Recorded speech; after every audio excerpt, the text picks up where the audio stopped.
How about now, folks? I forgot to turn on the mic. Let's see. Come on. Come on. You guys are lagging. Anyway, it should be working now. Got it now. All right. So I'll do that again. Welcome, folks. This is Joseph P. Farrell with news and views from the Nefarium on Thursday, 2020. And this one's going to be a classic. Let me do the house cleaning first. No vid chat tomorrow. There will be a vid chat a week from tomorrow on Friday, May 29th. That'll be at 2 p.m. U.S. Central Time. The new book, The Tower of Babel Moment, is out on Lulu. You can check the homepage of the website. Just scroll down. You'll see a picture of the book. You can get the book on Lulu. It'll link right to it. And our first members dialogue is up in the members area. We had a nice 3-hour long discussion with our member Katie B in the United Kingdom. So anyway, that's the housekeeping.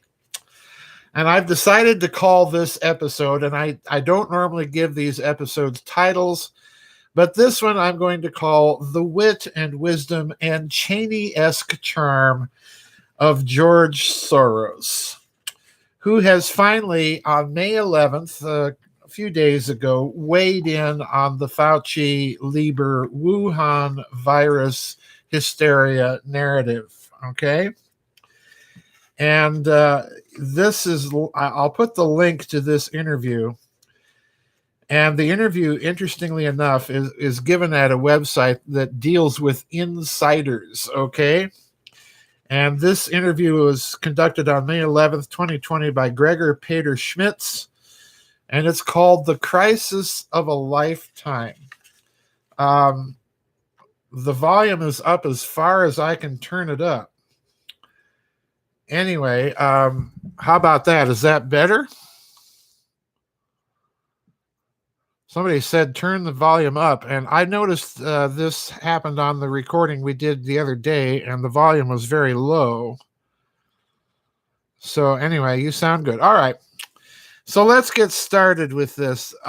This interview is quite lengthy, and I want to give a bit of background as to why I'm talking about this, because a couple of weeks ago, I did the quarterly report with Catherine Austin Fitz. And I told her that it was my opinion that this whole virus thing was, in her words, a plandemic.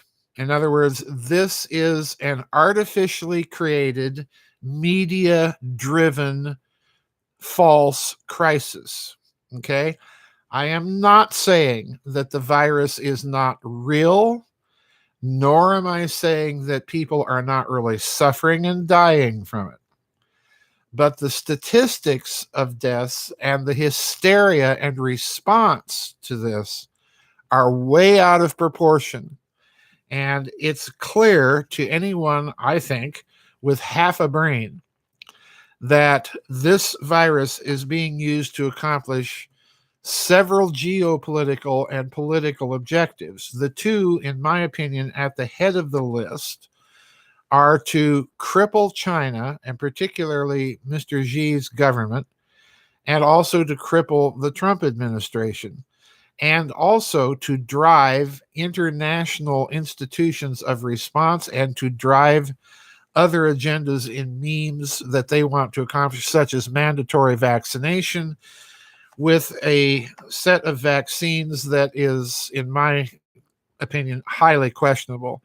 I would urge you all, if you have not seen the movie Vaxxed or its sequel, to go out, buy them, don't rent them, buy them, and actually watch them and have your friends watch them. Because in America, as in many other countries, vaccines are not held to anywhere near the same standard of exactitude in testing as are pharmaceutical drugs, believe it or not. So in other words, an already corrupt industry is even more corrupt when it comes to vaccines. So anyway, we're talking about George Soros, the other billionaire busybody, in addition to Mr. Baal Gates, as I've taken to calling him lately, the Baal and Malicious Gates Foundation. But Soros has finally weighed in and shared his wit and wisdom with the world on the coronavirus story. And I want you to listen to his remarks in the context of what I just said about what I think this whole thing is. It's a pandemic deliberately designed to accomplish several political goals. In fact, I think this was part of a plan for a very long time. I think they planned to unleash it if Darth Hillary had been elected president. And I suspect that they dusted off the plan and tweaked it a bit and decided, well, let's go ahead and do this anyway. We can still accomplish the objective. So anyway, I want you to keep all of that in mind as you listen to George Soros respond to questions in this interview. And I'm going to read a couple of paragraphs. I'm going to skip around. I'll link the interview. You can read the whole thing. I want you to listen to a couple of paragraphs here because right up front, in his usual Soros-esque way, is confirming that this whole thing is a crisis of opportunity at the minimum to accomplish some social engineering goals that he would like to see.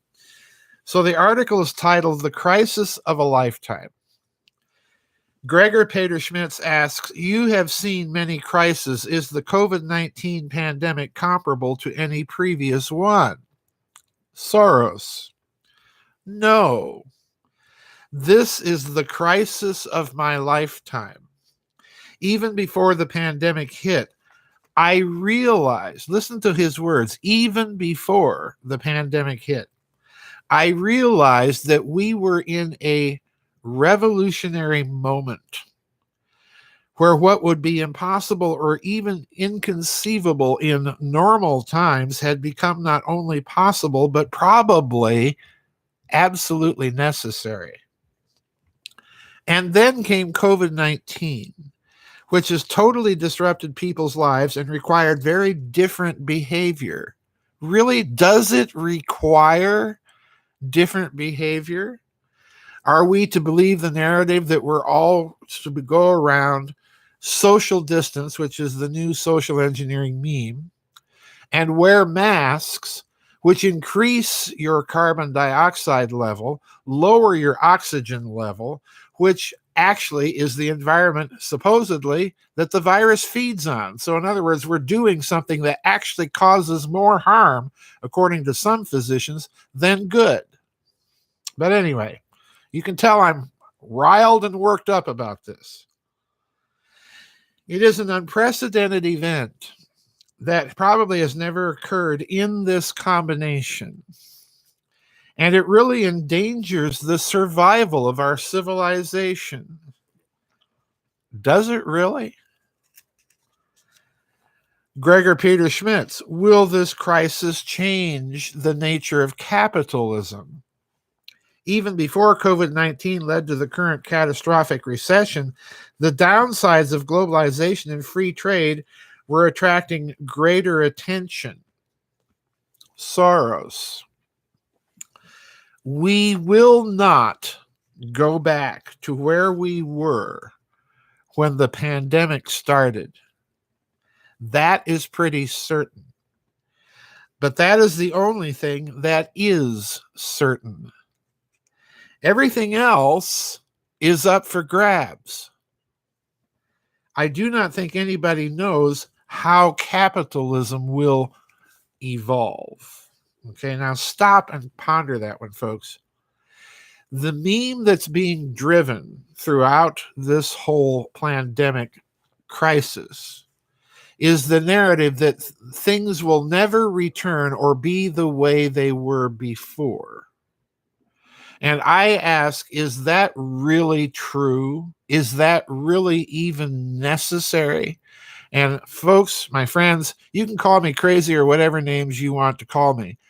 I answer that it is absolute codswallop to think that or believe it, because the fear narrative is what is driving all of this. And Soros is telling us right here in his own words that he's, number one, buying into this crisis of opportunity, and number two, everything else is up for grabs. We don't know what capitalism is going to look like. In other words, we don't know what the institutions of this civilization are going to look like, financially speaking, except later on he gives us a bit of a hint. Okay?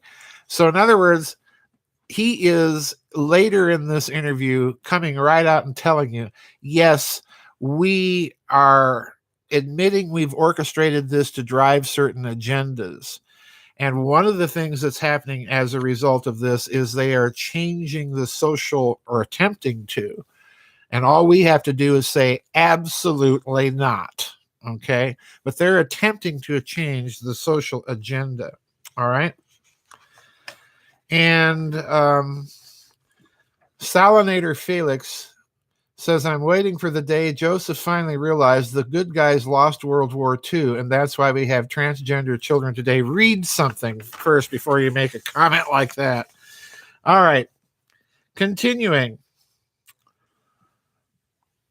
Soros says, this makes everything much harder.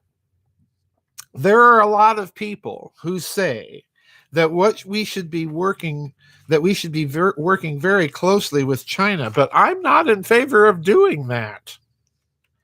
We must protect our open democratic society. At the same time, we must find a way to cooperate on fighting climate change and the novel coronavirus. Did you hear that?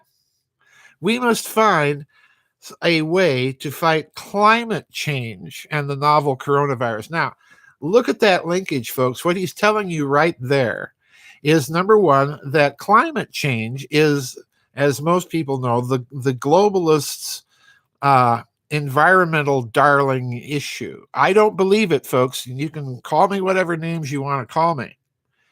But this is their way of creating a semi-permanent crisis that requires semi-permanent institutions to deal with. And by the way, lots of money. Okay? So he's linked a semi-permanent issue to the coronavirus. And right there, he's telling you that the coronavirus, and if you listen to the media, particularly in this country, they are trying to create the impression that this coronavirus is, number one, new, but it's going to be with us forever. Okay? And therefore, we're going to have to create institutions and modify behaviors to deal with this forever. And if it's a crisis that goes on forever, they can then in turn modify or advocate for new behaviors or institutions as they see fit. Okay? So in other words, Soros is telling us, get ready, folks. We're going to use this thing and ride this horse until it drops dead of over-exercise. At the same time, he goes on, we must find a way to cooperate on fighting climate change and the novel coronavirus. That won't be easy. I sympathize with the Chinese people because they are under the domination of a dictator, President Xi Jinping. True enough. I think a lot of educated Chinese are very resentful at you. You think, George? And the general public is still very angry with him for keeping COVID-19 a secret until after the Chinese New Year. Gregor Peter Schmitz. Well, could Xi's power weaken as the Chinese come to recognize that the handling of the crisis was suboptimal? Soros. Very much so. When Xi abolished term limits and named himself, in essence, president for life, he destroyed the political future of the most important and ambitious men in a very narrow and competitive elite. It was a big mistake on his part. So yes, he's very strong in a way, but at the same time extremely weak, and now perhaps vulnerable. The struggle within the Chinese leadership is something I follow very closely because I'm on the side of those who believe in an open society. And there are many people in China who are very much in favor of an open society too. In other words, he's kind of loosely confirming what I've suspected may have been one of, not the only, but one of the principal objectives of this whole pandemic operation, and that is regime change in China, a weakening of Mr. Xi's government to the point where his competitors may decide to topple him and take over. Continuing, Gregor Peter Schmitz. Then again, the current U.S. president does not really represent the values of an open and free society.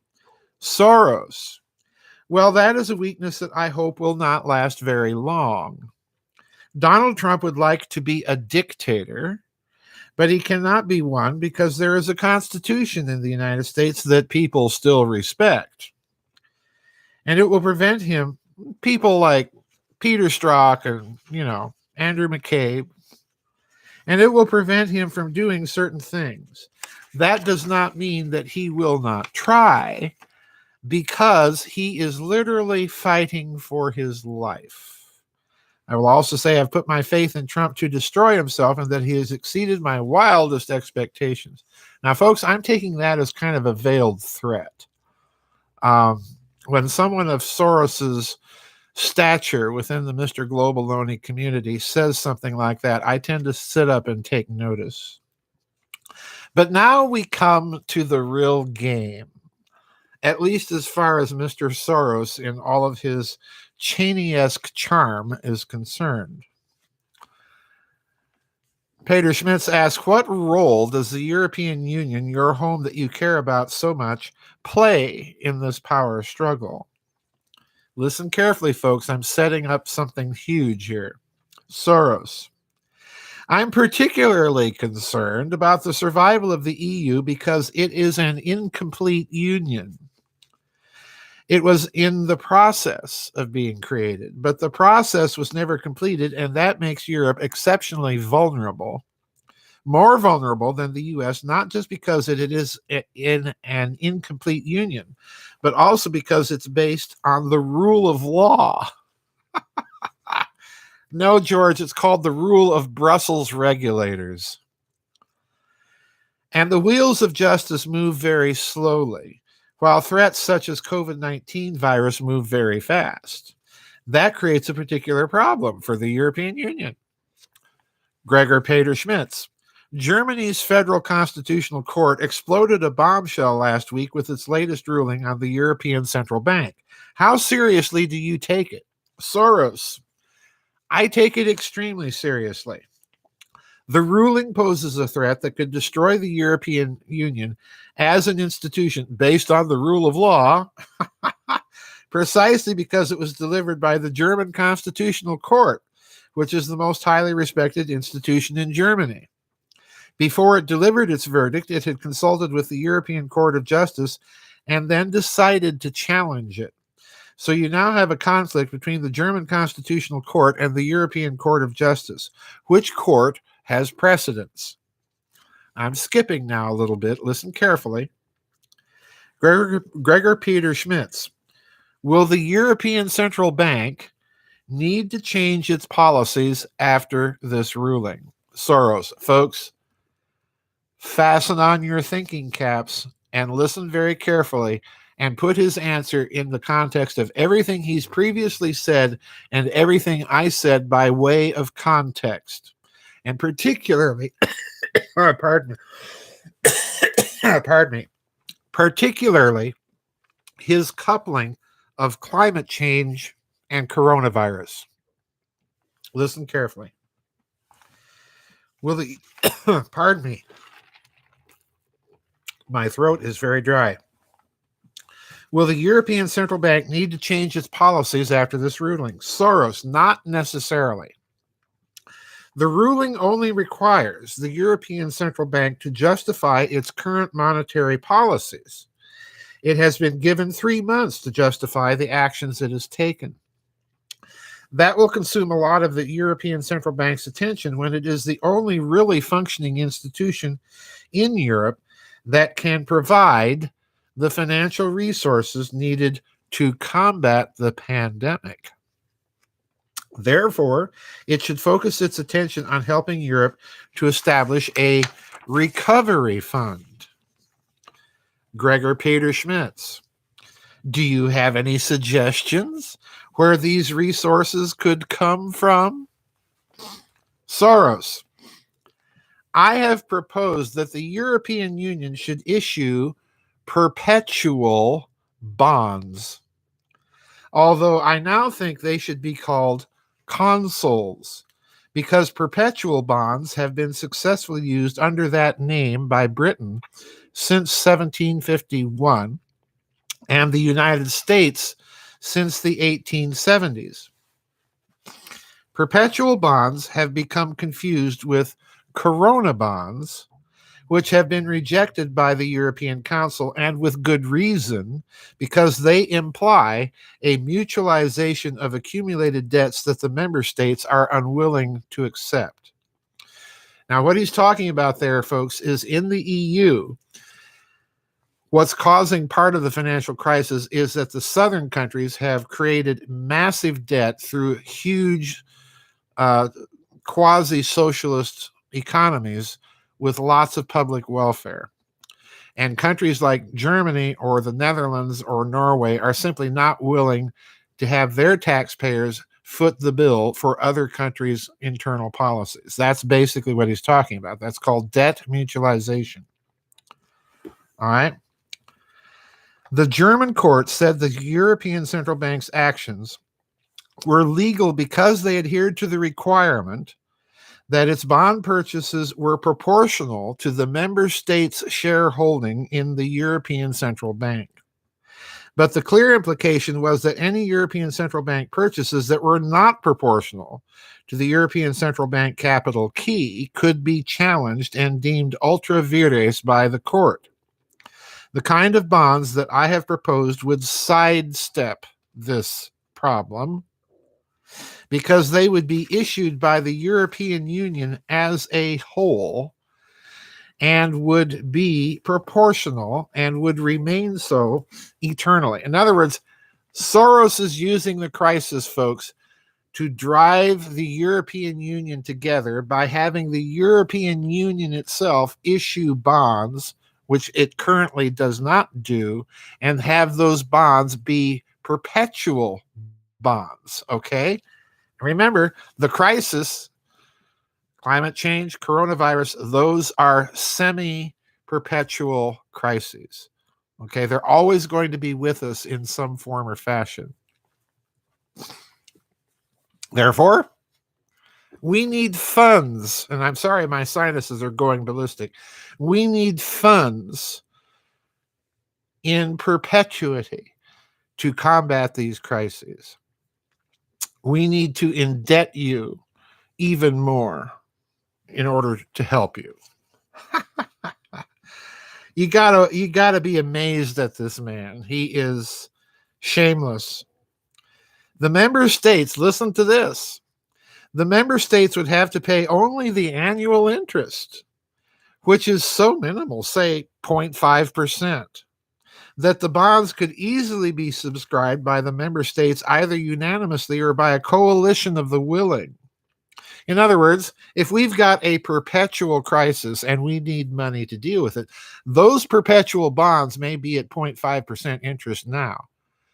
But what are they going to be in 30 years, George, when you use these perpetual crises to issue more and more bonds and more debt and more interest that the member states and their taxpayers have to pay? Oh, my. Consul bonds could provide these amounts if the EU member states authorized them. Unfortunately, Germany and the Hanseatic lead states, led by the Netherlands, are adamantly opposed. Well, good for them. They should think again. The EU is now considering doubling its budget, which would provide only about 100 billion euros and yield only 1/10 of the benefit that perpetual bonds could provide. Those who want to keep their EU budget contribution to a minimum ought to support consuls. They would have to authorize certain taxes, like a financial transaction tax, that would provide the EU with its own resources, assuring its AAA rating, but the taxes would not have to be imposed. Their place would be taken by consuls. Both of these parties and the rest of Europe would be much better off, and so on and so forth. You get the idea. Now, folks, as far as I'm concerned, you may disagree with me. Fine if you want to disagree, but please, do so tactfully and don't say ridiculous things like I don't know what transhumanism is or real sides that lost World War II without reading all 39 of my books and familiarizing yourself with what I really think about things. But in my opinion, Mr. Soros has, with this interview, basically confirmed the idea that in his view, at the minimum, this is a crisis of opportunity. But if you look at what he's really saying, he's been thinking about this for a long time. And this is part of the plan. And so as far as he's concerned, this is a pandemic for him and his globalist cronies to get certain new financial instruments and institutions into play. And it's about nothing more than that. And it's also about, if you listen to him carefully, making this crisis perpetual in order to give them the power, because climate change didn't really work for them, did it? But this one appears to be working, and they want to make it perpetual so that they can use it as a crisis not only to drive financial institutions and create new types of financial mechanisms, but also use the crisis to drive a perpetual social engineering experiment, which they can modify at their pleasure. So if you read between the lines of what he said, he's basically told us that this has been all along a pandemic. All right, folks, that's it. And I'm sorry I'm ranting, but when Baal or Malicious Gates gets on television and start talking about how they're going to save the world with their vaccines, just like he did in India or Africa, I tend to be skeptical. When billionaire busybodies start talking about their wonderful ideas and how they're going to help people, no, these people are led by greed and power, and they're only interested in helping themselves. And they've got now, they think, the perfect tool to drive all of this. My answer, just say no. Think Gandhi. Okay. Anyway, that's it, folks. No vid chat tomorrow. Remember, the vid chat's next week. The new book, number 38 or 39, I've lost count of my books. The Tower of Babel moment is on Lulu, so it's already had some interesting comment. So anyway, we'll see you next week, folks. Bye-bye. God bless. See you on the flip side.